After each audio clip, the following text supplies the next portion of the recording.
अस्सलाम वालेकुम। आज हम चैप्टर नंबर 13 स्टार्ट करने लगे हैं जो कि रिलेटेड है इलेक्ट्रोस्टैटिक के साथ। तो हम देख लेते हैं कि इलेक्ट्रोस्टैटिक जो है वो क्या चीज है। तो हम अगर जो करंट है इसको डिवाइड करें तो हम इसको दो पोर्शंस के अंदर डिवाइड कर सकते हैं। एक तो हमारे पास यह है कि चार्जेस जो है उनकी मोशन वो स्टॉप है, रेस्ट कंडीशन के अंदर है। देख लिया कि हमारे चार्जेस जो है वो मूविंग कंडीशन के अंदर है। तो इलेक्ट्रोस्टैटिक जो है ये फिजिक्स की वो ब्रांच है जिसके अंदर हम ऐसे चार्जेस को स्टडी करते हैं जो कि रेस्ट कंडीशन के अंदर होते हैं।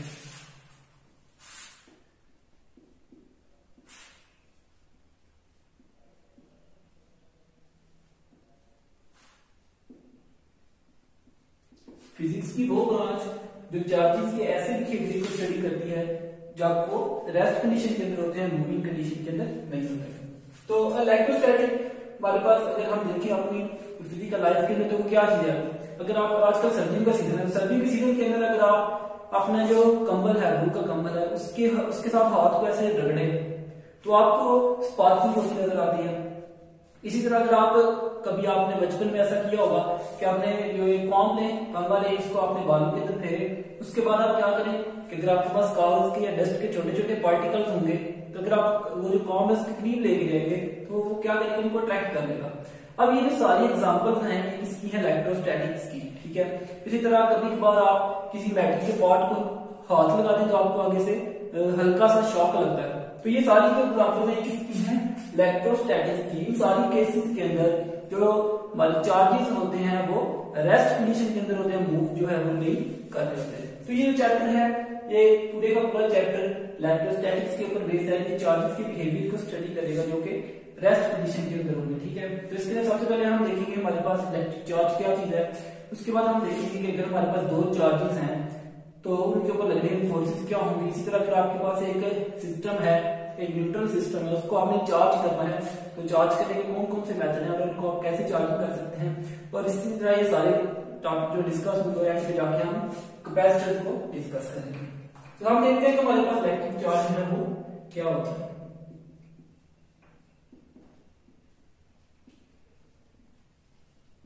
तो इलेक्ट्रिक चार्ज की मैं डेफिनेशन लिखूं, physical property of a material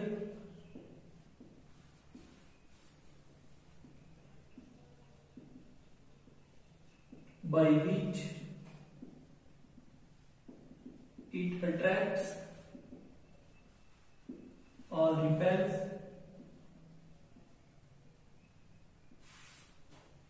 a body। तो चार्ज बेसिकली क्या है, हमारे पास एक मटेरियल की फिजिकल प्रॉपर्टी है और ये फिजिकल प्रॉपर्टी क्या करती है कि जब भी आप इस एक चार्ज को, उस मटेरियल को आप किसी इलेक्ट्रिक फील्ड के अंदर रखेंगे तो क्या करेगा, या तो वो अट्रैक्शन करेगा या वो रिपल्शन करेगा। तो अगर तुम्हारे पास दोनों चार्जेस जो हैं वो सेम होंगे तो सेम चार्जेस क्या करते हैं, एक दूसरे को रिपेल करते हैं और अपोजिट चार्जेस क्या करते हैं, एक दूसरे को अट्रैक्ट करते हैं। तो चार्जेस जो होते हैं वो दो टाइप के होते हैं, एक हमारे पास होते हैं पॉजिटिव और एक होते हैं नेगेटिव।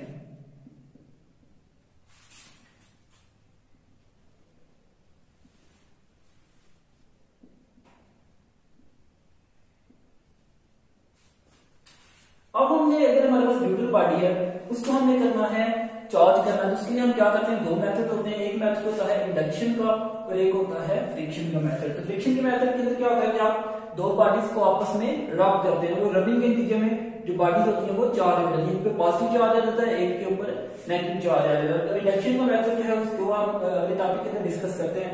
तभी हम देखते हैं हमारे पास देख रहे आपके पास बॉडी है तो उसके ऊपर पॉजिटिव चार्ज कैसे आएगा और नेगेटिव चार्ज है वो कैसे आएगा। तो एक प्रॉपर्टी होती है जिसको हम कहते हैं इलेक्ट्रोनेगेटिविटी।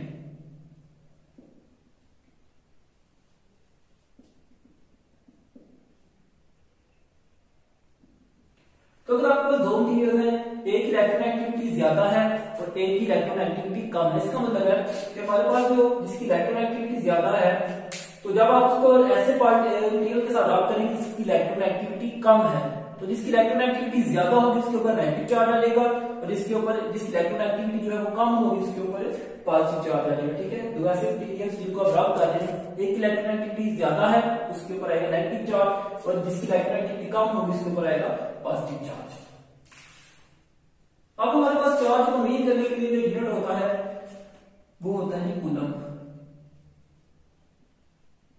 हम कैपिटल C के साथ लिखते हैं। अब हमारे पास अगर हम देखें तो हमारे पास अगर हम एक मैटर को देखते हैं, किसी भी मटेरियल को देखते हैं, मैटर को देखते हैं, तो ऐसे होल में न्यूट्रल होती है, उसके अंदर इक्वल नंबर ऑफ प्रोटॉन्स और न्यूट्रॉन्स होते हैं। तो 3 टाइप के पार्टिकल्स होते हैं वो एटम के अंदर एग्जिस्ट करते हैं, electron, proton and neutron. Neutron जो होते हैं न्यूट्रल पार्टिकल्स होते हैं, इनके ऊपर कोई भी चार्ज नहीं होता, ठीक है। प्रोटॉन्स के ऊपर पॉजिटिव चार्ज होता है, इलेक्ट्रॉन के ऊपर नेगेटिव चार्ज होता है। और तीसरी बात यह है कि हमारे पास जो इलेक्ट्रॉन है और प्रोटॉन, इनकी तादाद जो होती है, इनकी अमाउंट जो होती है एक एटम के अंदर वो सेम होती है, जिसकी वजह से एज ए होल आपका जो मटेरियल होता है वो न्यूट्रल होता है। तो नेचुरली आपके जो मेटल है, जितने भी है मेटल है, उसके ऊपर कोई भी चार्ज नहीं होता, ठीक है। तो चार्ज कब आता है? जब आप उसकी रबिंग करते हैं या उसको इंडक्शन करते हैं। तो चार्ज को करने के लिए यूनिट यूज करते हैं, वो हमारे पास है कूलम। तो चार्ज का जो फार्मूला है Q is equal to N/P। तो Q हमारे पास क्या है? चार्ज है। N हमारे पास नंबर ऑफ इलेक्ट्रॉन्स और E है charge on a single electron. तो अब अगर मैं डिफाइन करना तो मेरे पास 1 कूलम चार्ज कितना होगा, या 1 कूलम चार्ज के अंदर कितने इलेक्ट्रॉन्स जो होते हैं वो मौजूद होते हैं, तो मैं निकाल सकता हूँ। चार्ज की बात करूँ 1 coulomb equal to number of electron मैं निकालना चाहता हूँ, और इलेक्ट्रॉन का चार्ज होता है 1.6 cross 10⁻⁻⁻19 and N is equal to 1 divided by, अब ये चीज N के साथ हो रही है मल्टीप्लाई, तो इस साइड पे जाके डिवाइड हो जाएगी 1.6 क्रॉस 10⁻⁻19, तो देखो 6 क्रॉस 10⁻18 इलेक्ट्रॉन्स। तो हमारे पास 1 कूलम चार्ज क्या होता है कि हमारे पास अगर 6 क्रॉस 10⁻18 इलेक्ट्रॉन्स हों तो उनके ऊपर जो चार्ज होगा उनको हम कहेंगे कि कितना चार्ज है, हमारे पास 1 कूलम चार्ज है। तो अब हम देखते हैं कि हमारे पास ये दो मेथड हमने देख लिया कि हमारे पास एक मेथड है फ्रिक्शन का, जिसके अंदर हम क्या करते हैं कि दो पार्टिकल्स को आपस में रब करते हैं, जिनकी इलेक्ट्रोनेगेटिविटी डिफरेंट होती है, जिसकी कम इलेक्ट्रोनेगेटिविटी जिस पे पॉजिटिव चार्ज आ जाता है, जिसका इलेक्ट्रोनेगेटिविटी ज्यादा होती है उसके ऊपर नेगेटिव चार्ज आ जाता है। तो अब हम देखते हैं एक और मेथड, अगर आपने सिस्टम को चार्ज करना है इसको हम कहते हैं इलेक्ट्रोस्टैटिक इंडक्शन।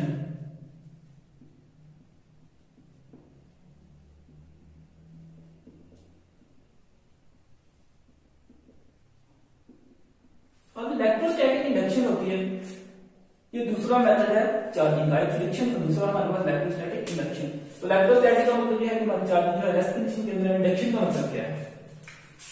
तो इंडक्शन का मतलब है टू इंट्रोड्यूस समथिंग न्यू।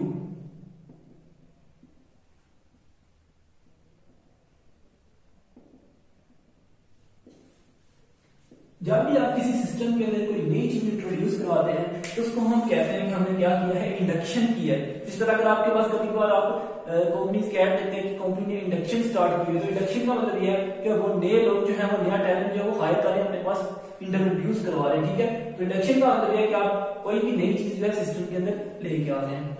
तो अब हमें इलेक्ट्रोस्टैटिक इंडक्शन को समझना है, उसके लिए हम क्या करते हैं, न्यूटन स्फीयर को कंसीडर करते हैं। ये हमारे पास एक स्फीयर जो कि न्यूट्रल है, न्यूट्रल का मतलब है कि equal number of positive charges और equal number of negative charges जो है वो मौजूद है। अब ये पॉजिटिव और नेगेटिव चार्ज पूरे सिस्टम में इस तरह डिस्ट्रीब्यूट है कि एज ए होल आपका ये जो स्फीयर है ये न्यूट्रल एक्ट कर रहा है, ठीक है। इसके ऊपर कोई भी चार्ज है वो नहीं होगा, सारे के सारे चार्जेस जो है वो रैंडमली डिस्ट्रीब्यूट होंगे, जिसकी वजह से किसी भी स्पेसिफिक पार्ट के ऊपर कोई भी चार्ज है वो नहीं होगा। तो मैं क्या करता हूं, एक नेगेटिव प्लेट जो है, एक ऐसी प्लेट जिसके ऊपर नेगेटिव चार्ज है, इसको मैं स्फीयर के करीब लेके आता हूं। अब जब मैं इस नेगेटिव प्लेट को स्फीयर के करीब लेके आऊंगा जो कि न्यूट्रल था, अब क्या होगा कि ये नेगेटिव चार्जेस हैं इस प्लेट के, वो क्या करेंगे, यहाँ पे मौजूद पॉजिटिव चार्जेस को अपनी तरफ अट्रैक्ट करेंगे, और जो यहाँ पे मौजूद नेगेटिव चार्जेस हैं उनको अपनी तरफ से दूर रिपेल करेंगे। इसका मतलब यह है कि हमारे पास अपोजिट चार्जेस जो होते हैं वो क्या करते हैं, एक दूसरे को अट्रैक्ट करते हैं, सिमिलर चार्जेस एक दूसरे को रिपेल करते हैं। तो ऐसे उसके बाद क्या होगा, हमारे पास पॉजिटिव चार्जेस जो होंगे वो स्फीयर की एक साइड पे कम्युलेट होना शुरू हो जाएंगे, जबकि जो नेगेटिव चार्जेस होंगे वो स्फीयर के दूसरे पोर्शन के ऊपर जो है वो इकट्ठे होना शुरू हो जाएंगे। अब यहां पे ये सिस्टम देखा जाए तो हम इस सिस्टम को दो हिस्सों में डिवाइड कर सकते हैं। अब एज ए होल अभी भी ये जो सिस्टम है हमारा ये न्यूट्रल है, क्योंकि इसके अंदर इक्वल नंबर ऑफ प्रोटॉन और इक्वल नंबर ऑफ इलेक्ट्रॉन मौजूद है। लेकिन अगर हम इसको पोर्शन के अंदर देखें तो इसका एक पोर्शन जो है वो पॉजिटिवली चार्ज हो गया, जबकि दूसरा पोर्शन जो है वो नेगेटिवली चार्ज हो गया। हम कह सकते हैं कि हमारे पास जो चार्जेस हैं वो रीडिस्ट्रीब्यूट हुए हैं और एज रिजल्ट क्या हुआ कि हमारे पास इसका वन पोर्शन जो है पॉजिटिव चार्ज हो गया, वन पोर्शन जो है वो नेगेटिव चार्ज हो गया। तो इलेक्ट्रोस्टैटिक मैग्नेटिज्म को हम कैसे डिफाइन करते हैं?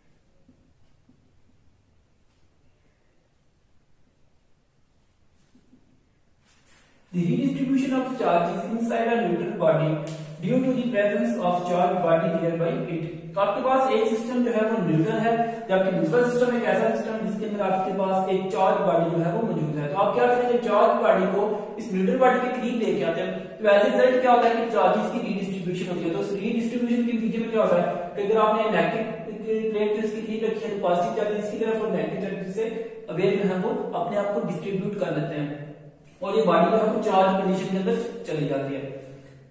अब हमारे पास अगर हम ये नेगेटिव प्लेट यहां से हटा देते हैं, अब जैसे ही आप नेगेटिव प्लेट को हटाएंगे तो उसके बाद क्या होगा, दोबारा हमारे चार्जेस जो होंगे डिस्ट्रीब्यूट होंगे, इस तरह डिस्ट्रीब्यूट हो जाएंगे जैसे कि वो पहले थे। अब दोबारा से ये बॉडी जो होगी वो न्यूट्रल कंडीशन के अंदर चली जाएगी।